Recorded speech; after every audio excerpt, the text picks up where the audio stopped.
I'm back. Rhodes Rants on Marvel. Captain Marvel. Today, let's talk about Captain Marvel's projected box office. I'm going to be the first to eat a bullet on this. I was wrong.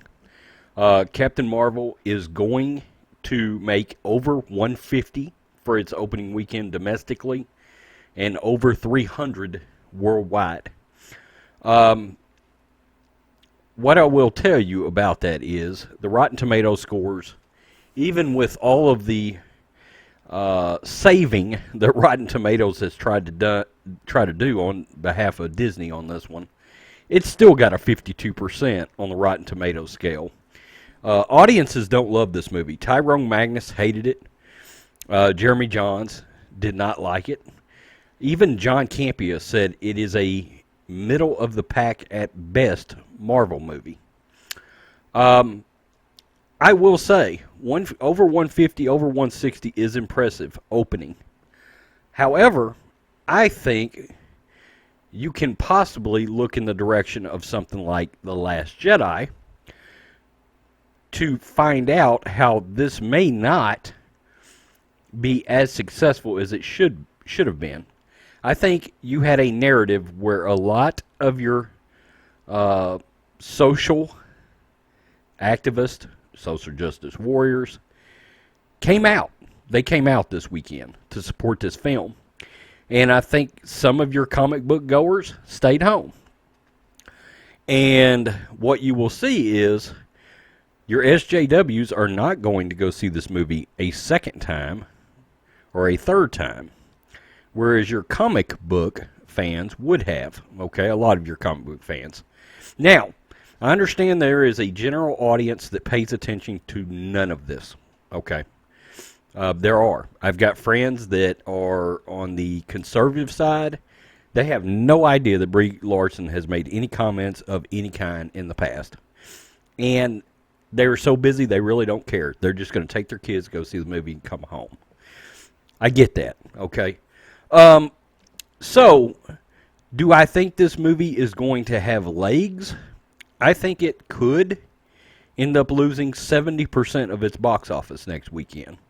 I do still think this movie is going to pretty easily finish north of 600 million worldwide. That's higher than what I said. I said 500. I think it could do upwards of 750 or even 800 million worldwide. Now, one of the issues with that is Marvel, the MCU, will be able to claim this as a victory. Right, wrong, or indifferent, it will be a victory for them. And they can sort of battle the narrative that's being built now from the MCU, which is sort of sad. It is my understanding there are actually two versions of Avengers out there in game. One that is heavy Captain Marvel, one that is not. And they are going to run with whichever one they felt like the box office would support after Captain Marvel's release. Okay? So, we don't know at this point what version of Endgame we may end up getting.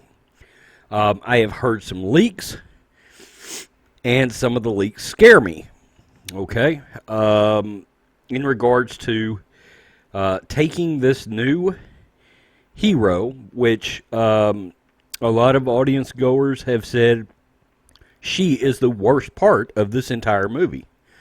And, Nick Fury and Jude Law are the one, Samuel L. Jackson and Jude Law are the ones that's carrying this film. So, we will find out, I guess, which version of Endgame we actually end up getting. As of right now, we don't know. As of right now, Captain Marvel is performing well at the box office. However, remember The Last Jedi. Box office performance is not always indicative of how good a movie is. The Last Jedi did $1.3 billion, and that movie is straight-ass trash. So remember that. Peace. I'm out. Till next time. Can't breathe, can't sleep, can't eat. The reason why words surge back and toting heat. I'd rather ride by myself, fuck rolling deep, so I could hide by myself.